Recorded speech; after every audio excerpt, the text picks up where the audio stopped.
Tonight, I am so grateful that Susan Mullen reached out to me to ask about the potential for doing a presentation for us. I know that your story about your mother's history is it's very personal, but very affecting for everyone. I'm very interested in what you have to say.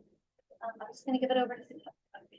And again, if there's any problems online, just let me know in the chat in terms of audio, seeing the slides, and that. And just so everyone does know, we are recording this for we'll post it on YouTube later. So mostly what will be seen is the slides. You might get like a little bit of the. Thank you. All right, well, thank you, Andy. Appreciate that. So thank you to Rhiannon as well as to the Normal Public Library for gifting me this period of time. I was just telling her that, well, my husband's in the back there, that our daughter, who is 30 years old now, participated in an NPL program called Partners in Reading. When she was in elementary school. So I imagine those college students are probably near retirement now, but what a wonderful resource our libraries are. So thank you so much for supporting them. And thank you for carving out part of your evening to spend with me to listen to my mother's story. As you know, my mother, Chiyono Shoji Hamer, was a survivor of the atomic bomb that was deployed over Nagasaki, Japan on August the 9th, 1945. And it was the second of two nuclear weapons used against Japan, the first being deployed over Hiroshima on August the 6th. Now, even though my mother survived a weapon of mass destruction, it still found a piece of her to destroy.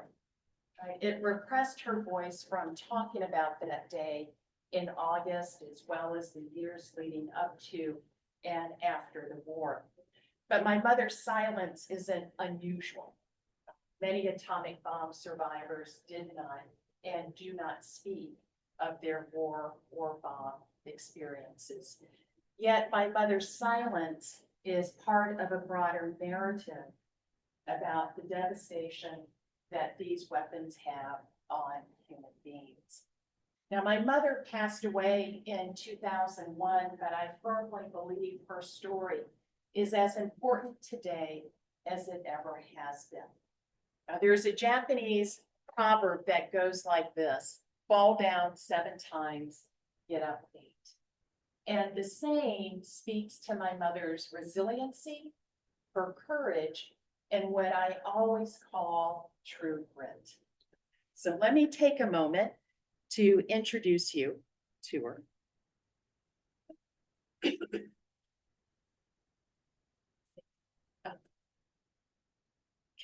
Everything's different. Terminal. So you probably have seen this image before. You registered for the program. And my mother is, this is my mother's wedding portrait. She and my father were married in 1955 in Japan.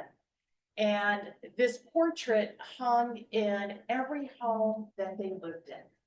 In one home, it might be in their bedroom. In another home, it might be in their living room. Today, this portrait, along with its companion piece that I'll show you momentarily, now grace my family's living room. And my mother is wearing a traditional Japanese kimono. And in the print, you'll see that there are cranes. And cranes have a great deal of symbolism in Asian culture. They can represent peace, hope, luck, and wisdom.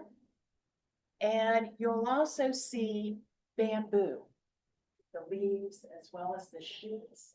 And the bamboo suggests, I would say, strength and durability. Now, the other remarkable thing is that the color of her kimono is black.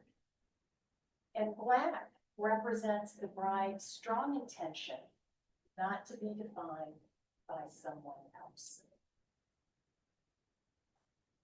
But I also want to show you some other pictures of my mother. Right? These were taken when she was 20 years old in 1955.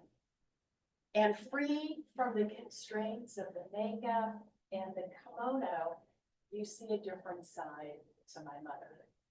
I was speaking to a class of ISU students today, and all of them raised their hands to say that they were either 20 or right around that age. And right off the bat, they said, wow, she looks kind of eager. She looks like she's ready to move forward in life. Yet, as we know, scars and wounds are not always physical, and they're not always physical. So my mother's story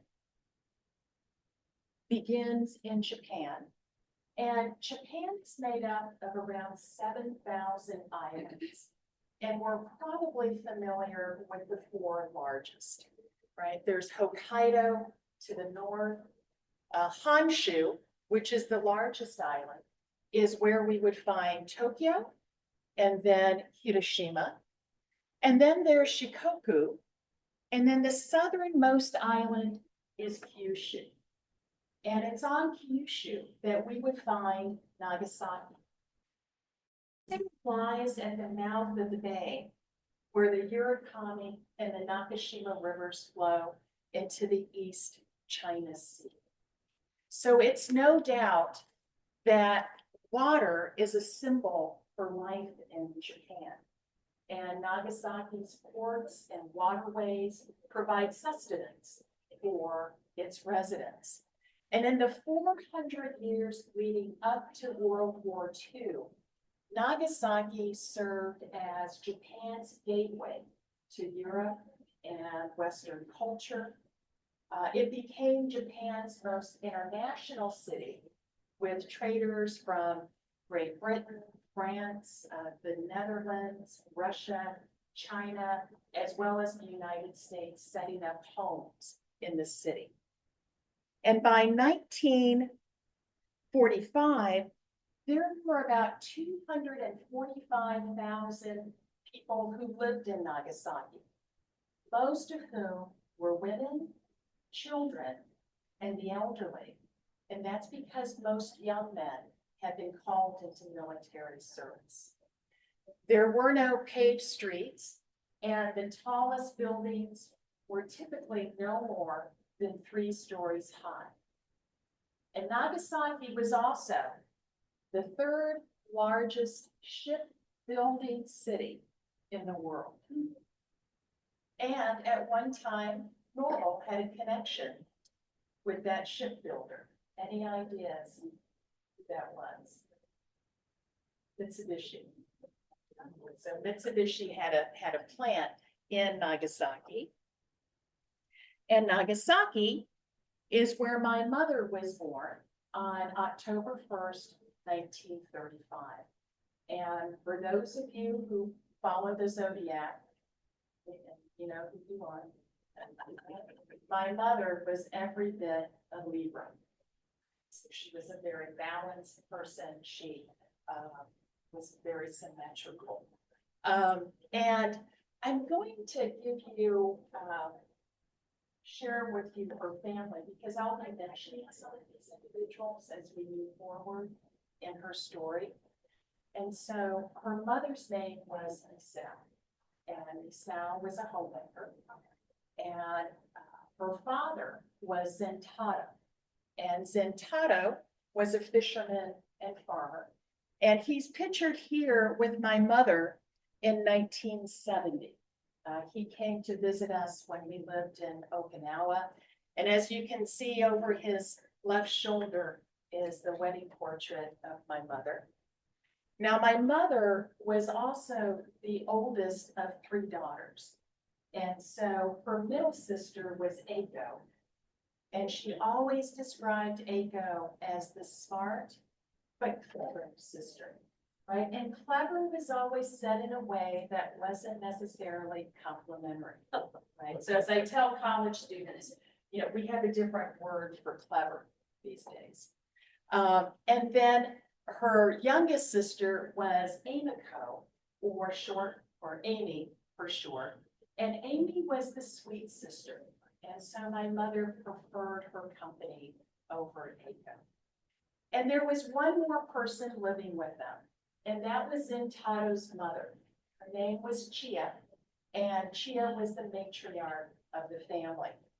And we see Amiko and Chia in 1956 when my mother went to visit them in Nagasaki. And the family home that you see down in the bottom left, I can't be for sure that that was the home that they lived in during the war. Although, and if it's not, it would be very similar in terms of architectural style as well as materials used. Now, there are no known photographs of my grandmother Misao or my Aunt Aiko that I'm aware of. And Shannon, do you? They're having a little bit of trouble hearing you online, so Oh. I'm just adjusting the mic a bit. Sorry. Okay, and I can stand closer to that. So in 1926, Hirohito Michinomiya was crowned Emperor of Japan. And his reign would be known as the Showa era, or the era of enlightened peace. But there would be no enlightened peace or peace during this part of his reign. And that's because of the ultra-nationalist military who controlled foreign policy. Right? Patriotism was mandatory and required complete dedication to the state as well as to the emperor.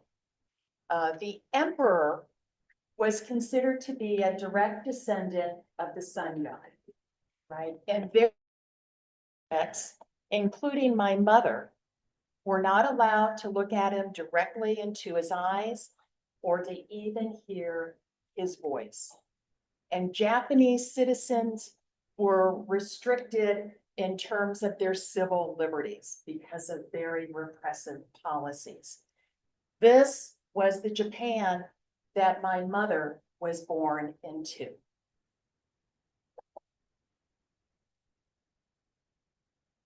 Now, before my mother was born, Japan had already occupied Korea.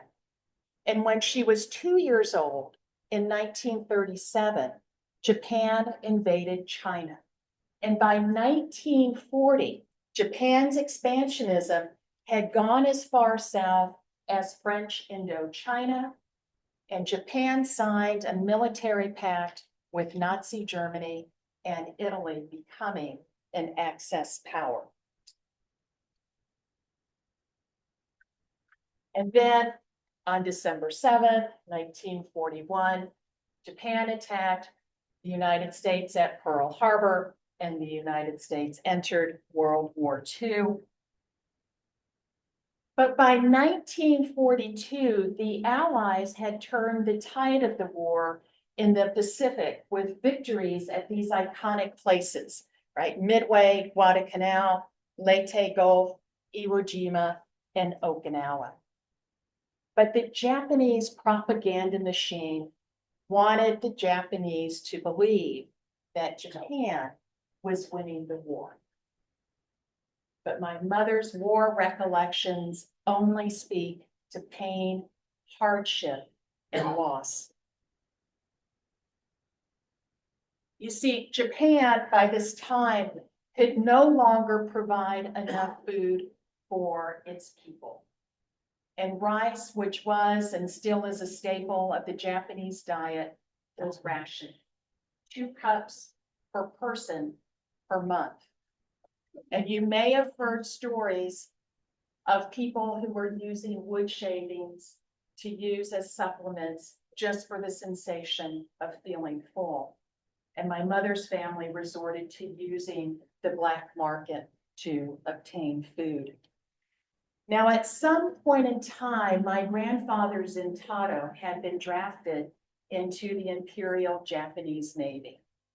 And at some point in time, the family was informed that he had been killed in action. And before the war ended, my grandmother Misao remarried. And she remarried to a soldier in the Imperial Japanese Army. Now, I don't know why my grandmother Misao remarried. It may have very well been out of love, or it may have been as a means of survival for the family. Right? Because Japanese soldiers were considered to be part of an elite class. And sometimes special privileges go to those in an elite class. And my mother said that everyone had to bow to soldiers.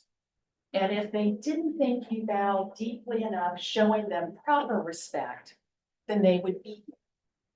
And so my mother learned that even if she saw troops in the far distance, she would just immediately lay down on the ground on her stomach, spread her arms out as far as she could to avoid being beaten as they passed. And in late 1944, children 14 years of age and older no longer went to school. They were required to work full-time to support the war effort. Now, my mother was only 9 years old, but she and thousands of other school children participated in combat training. So anticipating an American invasion, school children were given bamboo poles to use against American soldiers.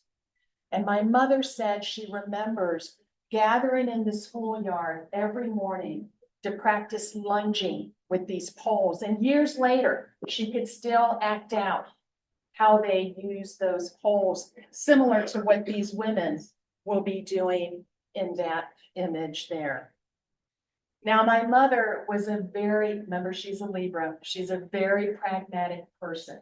And even at the age of 9, she could not understand what a bamboo pole would do against an American soldier with a machine.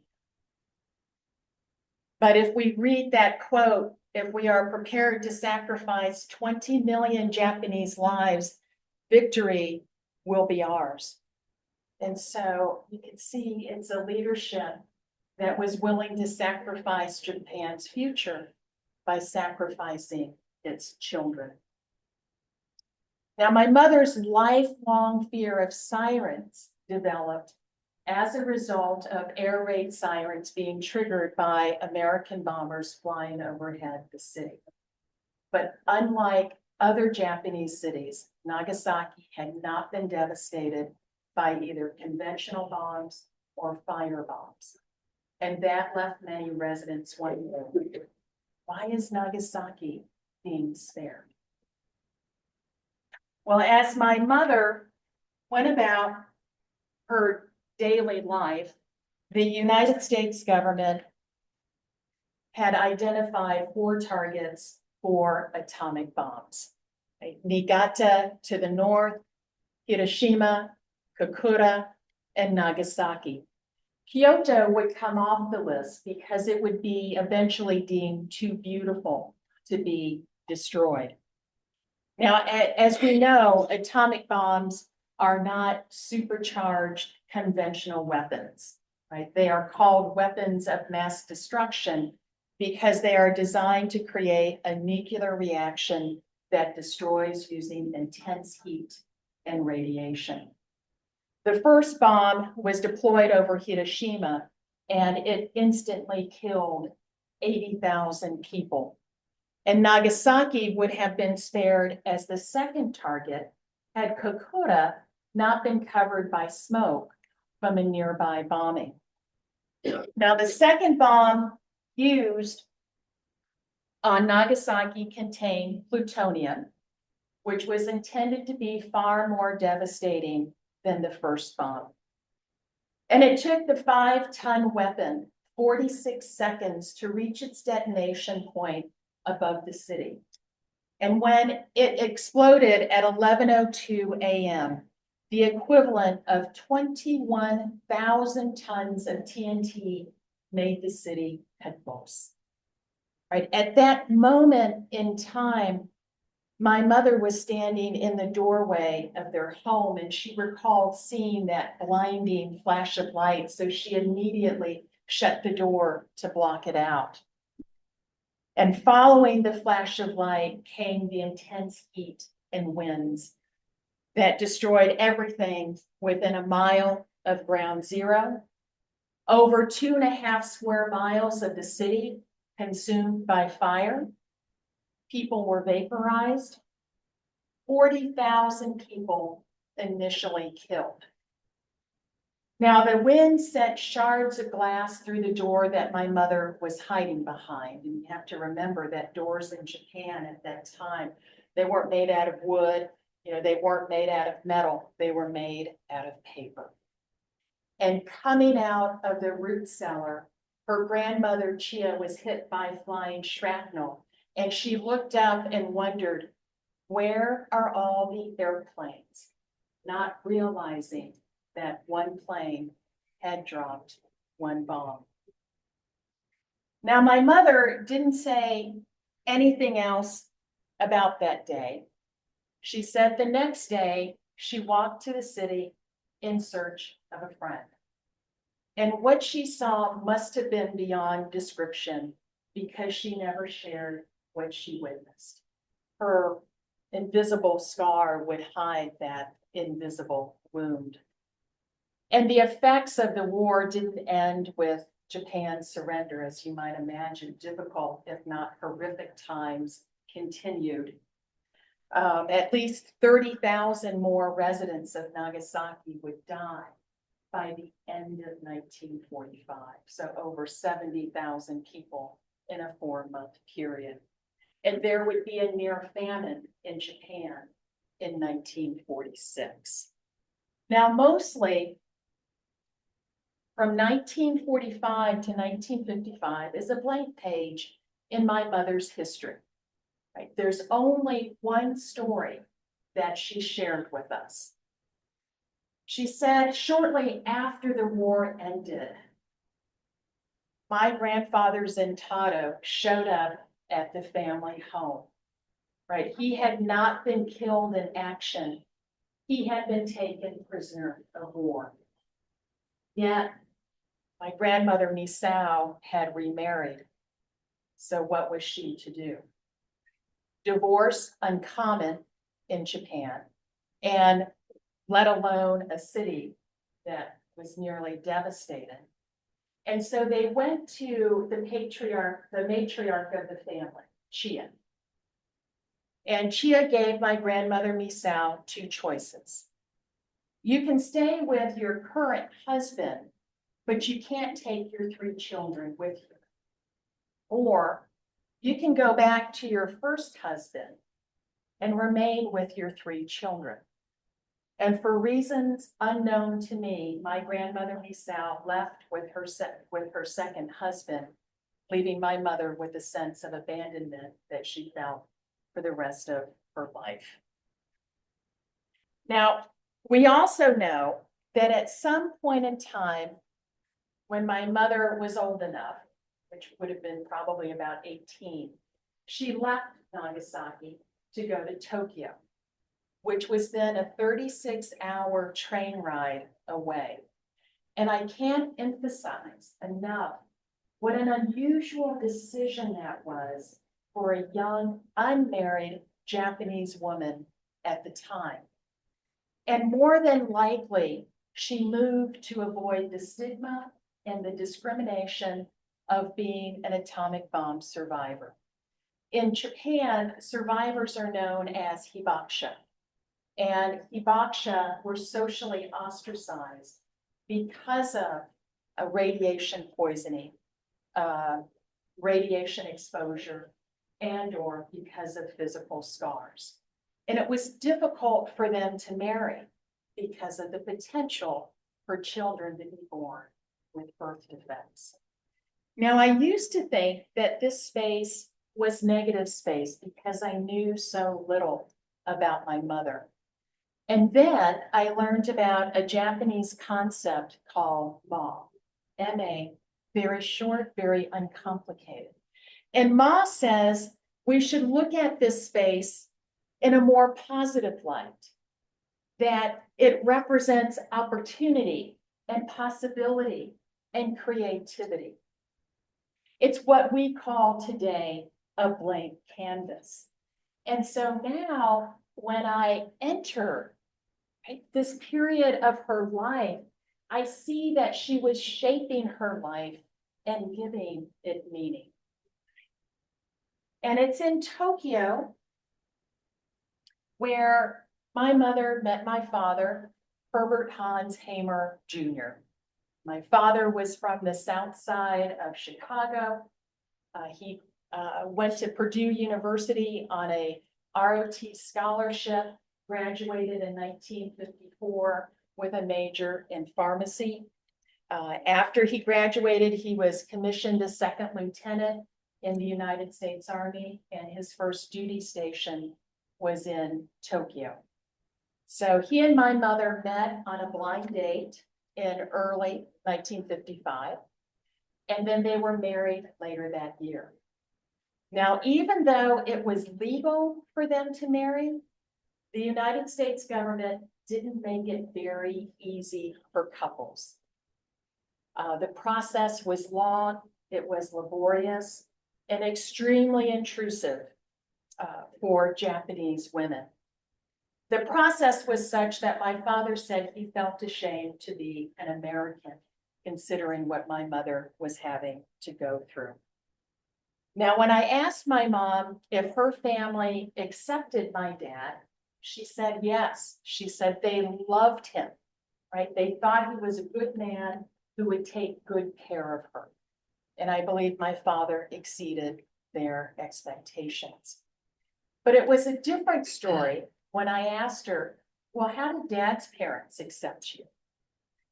And she said his mother asked him, why couldn't you marry a nice American girl, right in front of my mother?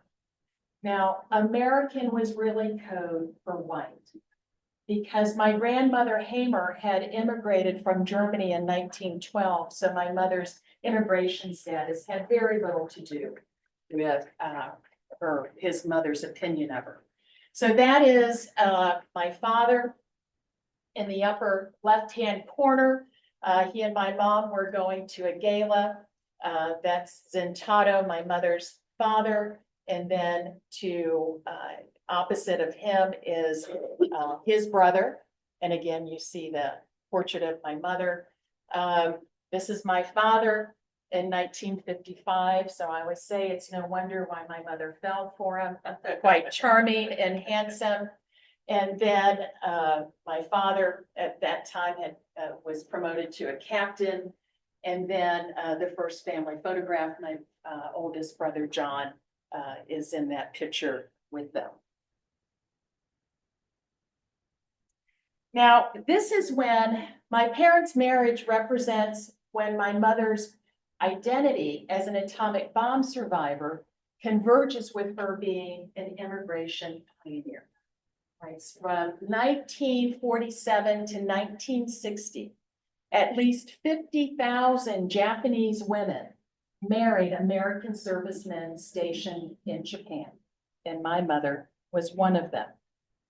Many of these women faced prejudice and discrimination in Japan, as well as in the United States. They were referred to as Japanese war brides, but they never called themselves by that name. My mother raised 4 children. I have 3 older brothers, and she raised us primarily by herself because my dad's military service often took him away from home for long periods of time, including a tour of Vietnam.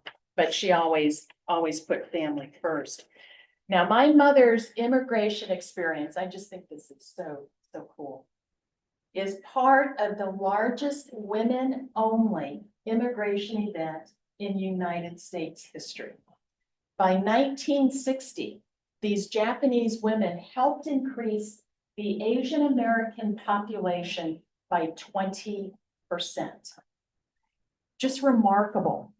And they challenged immigration laws and they enriched our cultural lives here in the United States. But at the same time, her story is about cultural discontinuity. It's about belonging and it's about identity. And so this is an image of my mother's Japanese passport. On the front cover, you see the chrysanthemum, which represents the imperial seal. And then I just want to draw your attention to the lower image. And on the left-hand side of that page, you'll see that my mother's immigration status will be changing to permanent residency. Now, when my mother became a United States citizen on July 31st, 1961, she was asked by the government official if she wanted an American name. My mom said, well, she asked my dad, well, what's your opinion? And my dad said, well, here's my 2 cents. He goes, you can do whatever you want to do, but you were born Chiyono Shoji and you should die Chiyono Shoji.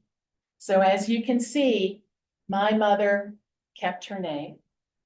Shoji became her middle name, right? She kept her identity and she refused to be defined by someone else.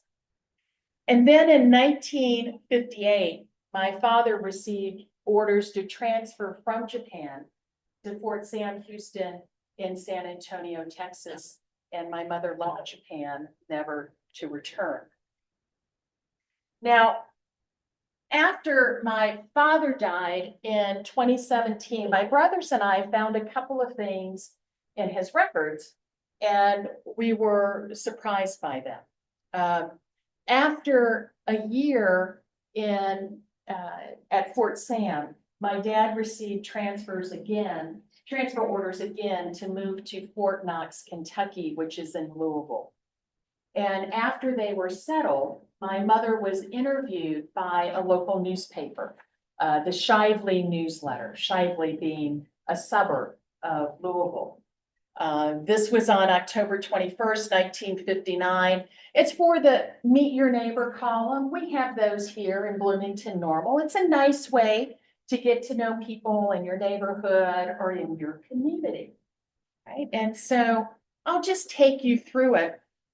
This reporter says she wants to introduce you to the sweetest little Japanese woman, right, you'll ever meet, right? She's the newest neighbor. My mother thinks that everybody is going out of their way to being kind and generous to her. They've extended her invitations to parties and to coffee. But the truth is that they really enjoy having her as their guest. They feel it's a privilege to know my mother. And then we go into a small little section about my mother and father meeting, right, quote unquote. They naturally fell in love, on the blind date. And then she speaks to the red tape, the bureaucracy that they were subjected to get married. And my mother knows at that time that by marrying my father at some point, she will need to leave Japan. And we see that going against the pleas of her father to remain with him and her 2 sisters. But, right, this is in the 1950s, so we kind of get that 1950s language and feel in here, where it says, but love won out as usual.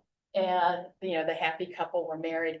They did remain in Japan 3 years after they got married. And then by this time, my brother Bill has joined the family. So they have 2 children. And a little bit here in the last big paragraph about my mother's impression of the United States being the most wonderful country in the world. She misses Japan and its gardens and its beauty. And then we see here, but not least, the horrible tragedy in which she was involved when the United States dropped the fatal atomic bomb on Nagasaki. And my mother continues, or the reporter continues to say that no one in the world has ever faced a more frightening experience, and she prays it will never happen again. Mother makes mention of the atomic bomb. And then I do always have to say that my mother's intelligent and she speaks English, right? And so as a result of this interview, I believe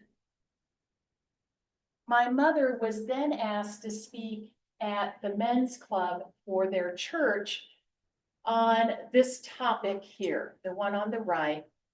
What was it like being on the receiving end of one of the first atomic bombs? Now, I don't fault their curiosity. I do fault the casualness of the question, right? But today we know so much more about PTSD and how to approach these very sensitive matters than what we did in 1959. Now, my mother and father never said anything about either of these two artifacts. And if my mother had spoken at that event, we would have known about it. And so what these artifacts do is they just pose more questions than they provide us answers about her lived experiences. And I should mention that my mother's testimony was shared to us in fragments, right? So a story here, a story there, another story. Nothing was ever in chronological order. And as a family, we always respected my mom's silence. So we never pressed her to share more than what she was willing to do. Now, researchers and scientists still do not understand the effects of whole body, high dose radiation. I mean, we do know about high incidences of cancer as well as multiple types of cancer. And the Japanese Ministry of Health has come out with 11 different categories of health-related issues associated with the atomic bomb. Now, my mother seldom ever suffered from the common cold, but she suffered from 7 of these different conditions, and those are highlighted in yellow. So it's very possible that 56 years after surviving the bomb still found a way to take her life. And second generation survivors like myself and my brothers, as well as our children, including my daughter, are susceptible still to its effects. And so this is when I tend to get on my little soapbox. So there are over 13,000 nuclear weapons in the world that are housed in the arsenals of 9 countries. And these weapons have the capability of destroying this world 9 times over. And as of this point in time, mutual assured destruction has worked. That's our strategy. If Russia launches, then we launch. And so that strategy has made us somewhat complacent in our relationship with these weapons. And we can say that it's worked because, well, we're still here, right? It takes those weapons about 15 minutes to reach the United States. So we're good. As of now, we're good. But as we know, systems fail, right? And there is no shield that can protect us from these types of ICBMs. And that's why it's so important that Nagasaki remained the last city terrorized by a nuclear weapon, and that the United States remain the last country to have used a nuclear weapon against innocent civilians. And I've got just 2 more slides to show with you. This is the companion piece to my mother's individual portrait. And then to the right is the last formal portrait of my parents. Now, in 1955, my parents challenged the norms of what a married couple looked like.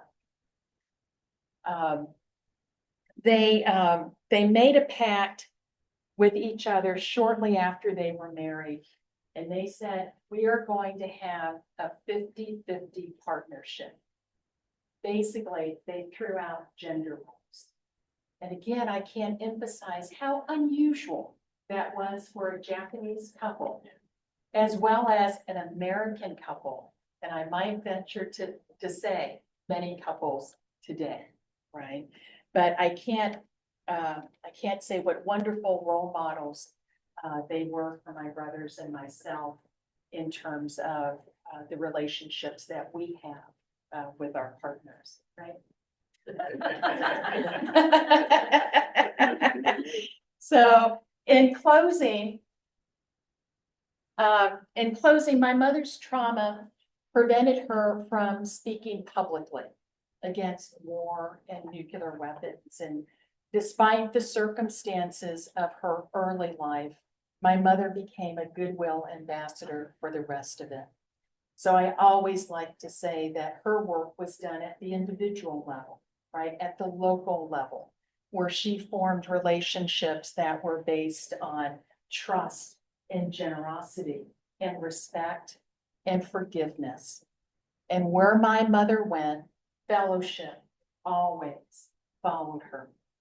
Now, as you know, as I've shared with you, my mother was not impervious, right?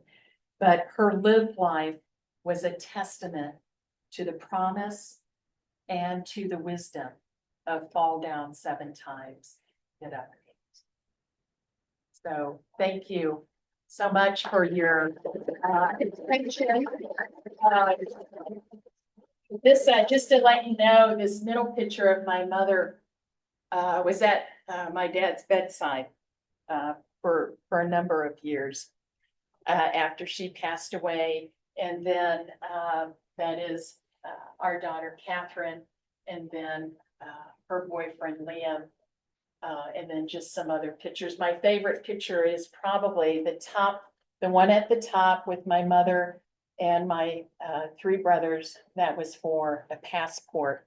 It's very hard to find pictures of us at that age with my father, simply because he was gone so much.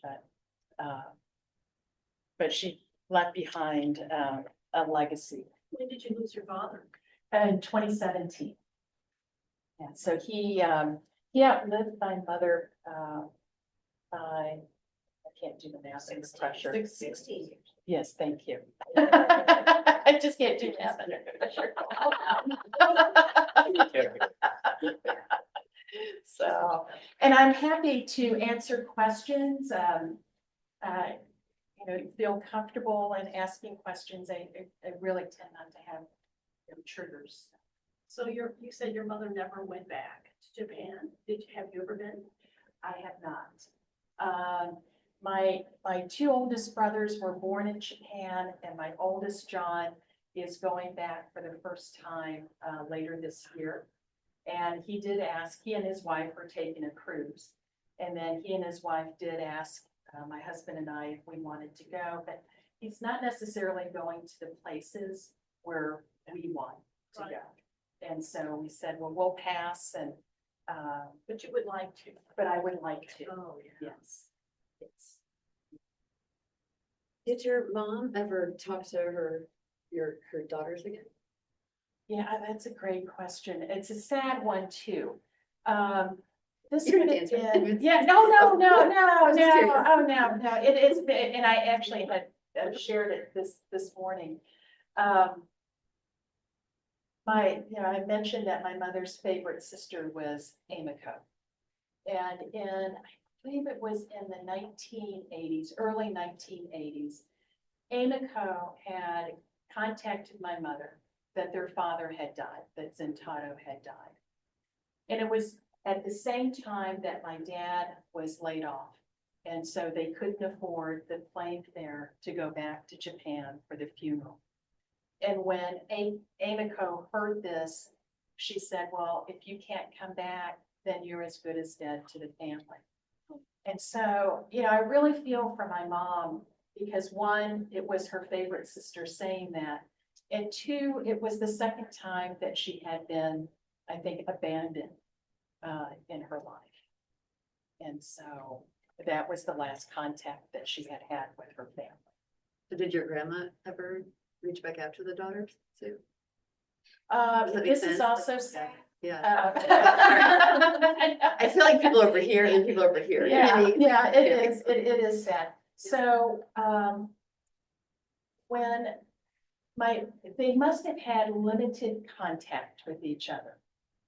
Now, when my mother knew that she was leaving Japan, her mother reached out to her and said, I would like to see you one more time. And my mother refused.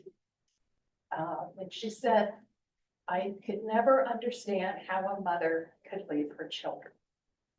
But my mother also admitted at that same time she shared that story with me, was that was her biggest regret in life.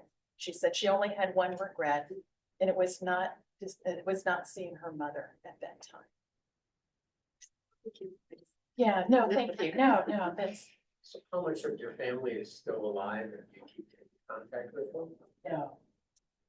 And well, I would like to, I think I have some information. In Japan, they keep family records differently than how we keep them. I mean, we could go to ancestry.com and maybe find those records. In Japan, they keep a family registry. And those are kept in government offices. And the only way that you can retrieve them is if you are part of that family and you live in Japan, or you have an agent who is working on your behalf who lives in Japan, right? And I happen to have a friend who works for the Japanese consulate up in Chicago, and she said, I can help you get that koseki. And so this took a couple of months. It went fairly quickly. And a good soul at ISU, Roger Foster, he's a retired professor of languages who specializes in Japanese, has taken about 80 pages of that koseki and translated it into English.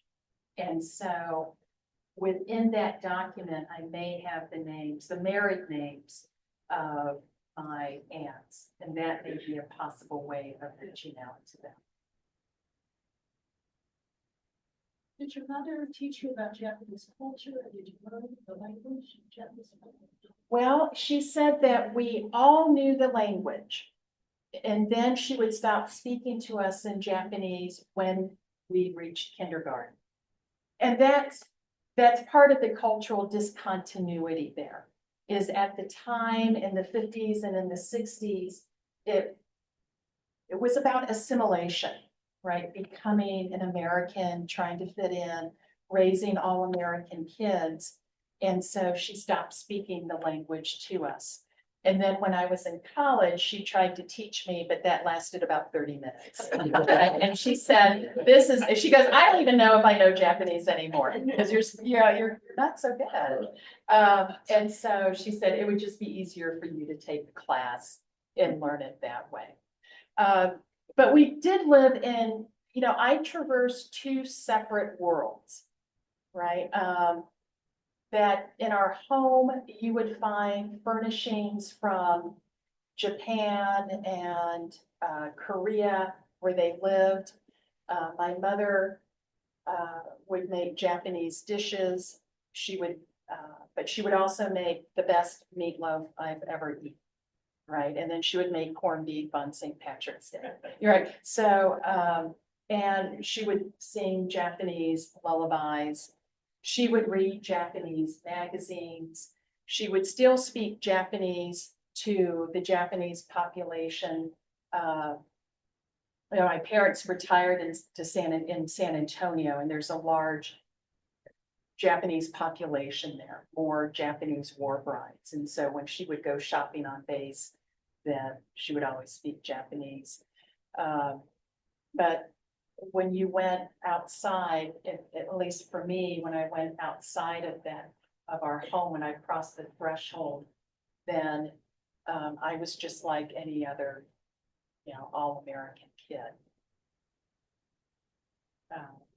And just because my mother didn't speak about, my parents were both very good storytellers. And my father, I knew about his family history, what it was like for him growing up. And I didn't know that about my mother. And so for a long period of time, I privileged my father's German ancestry over my Japanese ancestry. So, I mean, that gets kind of complicated and convoluted, but.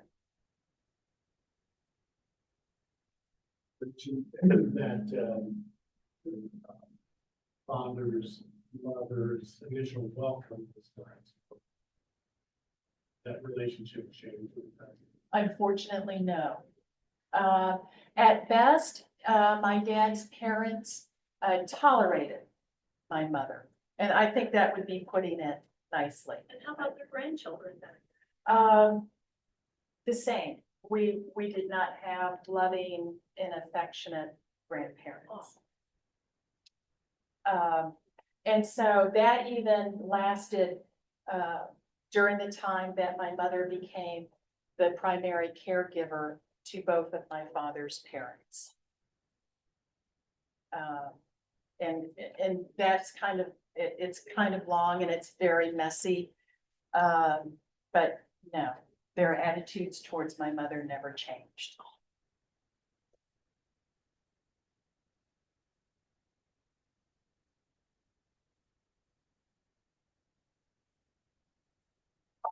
No. So when I was 17,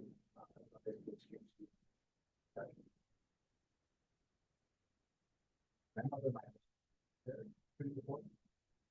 She talked to me about the experience later, that said,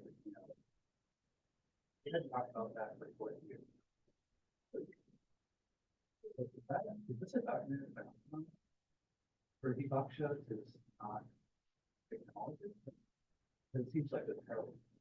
Yeah, it does. And I'm also, I should have mentioned that I'm actively involved with the Illinois Holocaust Museum up in Skokie.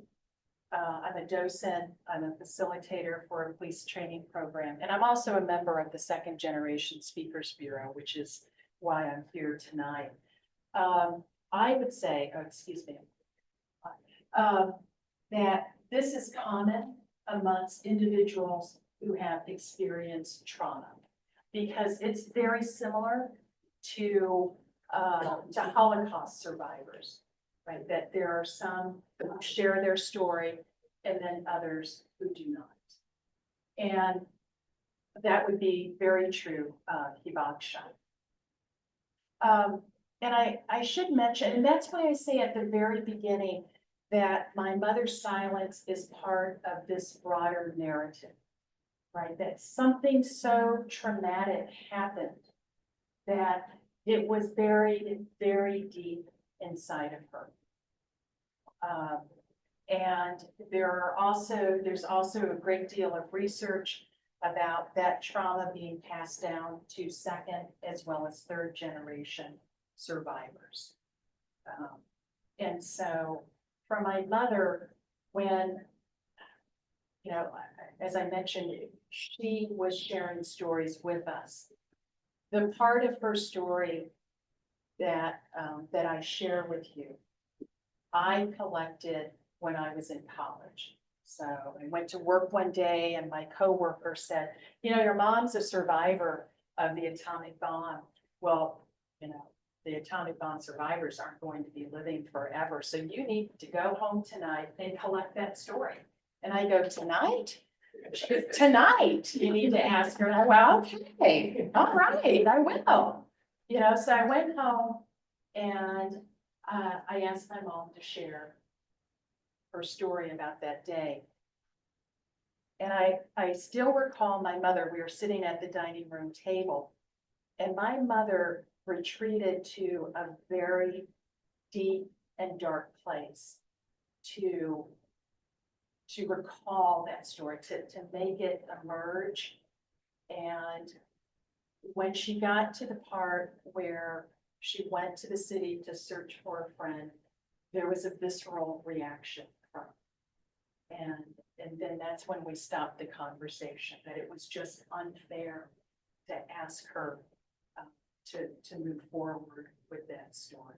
That had to have been a really horrific time to think about remembering. Oh, I mean, it's, and you know, I had seen print pictures of Nagasaki and Hiroshima, and I'm just gonna date myself.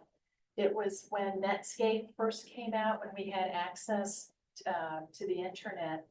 And I saw pictures that were taken by a Japanese photographer just the days after the explosion. And it just dawned on me at that time, no wonder why my mother doesn't speak about this. It is just horrific. It's horrific. Did none of these murders, none of you have any ill health problems as a result of that? Not that we know of, like my brothers, you know, my mother had a history of different types of symptoms, and as we saw there, they ran from blood to lungs, the pulmonary to her liver, and my oldest brother John shares a disease that she had. My second oldest brother, Bill, who is now deceased, shared similar symptoms. Now, whether you can trace those back to the atomic bomb or not, I can't be sure. But I do know that for myself, I have disclosed that to every doctor that I've been to. You know, just to let you know, and just for you to document that in my medical record. My mother was subjected or exposed to radiation. Now, my mother was checked for radiation for each of her 4 pregnancies. So every time she got pregnant, then she was tested for radiation. So that's another thing that she was, you know, living with for years after. About 30 years at least, because I was born in 64, about 30 years after the war, she was still being subjected to that test. I wonder how she not got away, but physical burns like we saw in the earlier pictures. Is it because she was literally inside? Does that make sense? Like, I don't understand all that horror, you know, and that Yeah. she's Well, good. one of the things, And that, you know. right. One of the things about, and my mother did have a scar on her foot from the glass that came through the door. Now, she may have shielded herself, but Nagasaki, and you can probably attest to this, sir, because you were there, it's in a mountainous area. And that's one of the reasons why not as many people were killed in that initial blast as Hiroshima, is because the mountains absorbed some of that explosion. And so it kind of stayed within that Urakami Valley. So as it progressed outward, it may have been mediated by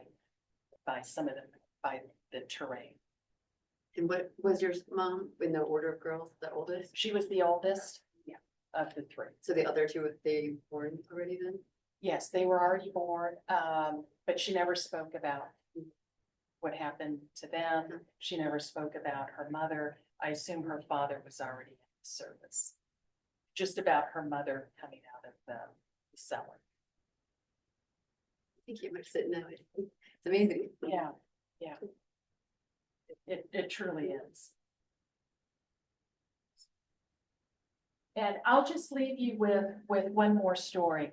And I think it's, you know, I hope that, you know, what we say at the Holocaust Museum is that if you hear a survivor's story, then you bear witness to that and it becomes your responsibility to share it. So I do hope that you share your story with friends and family members. And considering these, what I would call tumultuous times, very divisive times, conflict in the world. On August 15th, 1945, Emperor Hirohito gave his first public radio address. And he announced that Japan would no longer be at war. That was the first time most Japanese citizens, if not all, would have heard his voice. Remember, people weren't allowed to hear his voice. And I thought, when I learned about that, I thought, wow, that's a pretty momentous occasion to hear the emperor's voice. And so I went home and I asked my mom, I go, so, you know, what did you think when you heard his voice? And she looked at me and she said, it was meaningless to her, that hearing his voice had no meaning, that all she could think about at that moment was that there would finally be peace. And that was coming from a 9-year-old girl who had never known peace a day in her life. Yet she knew that peace in the abstract held better outcomes than those of war. So I hope you take that message of peace with you, kind of hold it in your heart and you share it with you, because I think it's such a powerful statement. And sometimes we forget how fortunate we are not to be subjected to the horrors of war.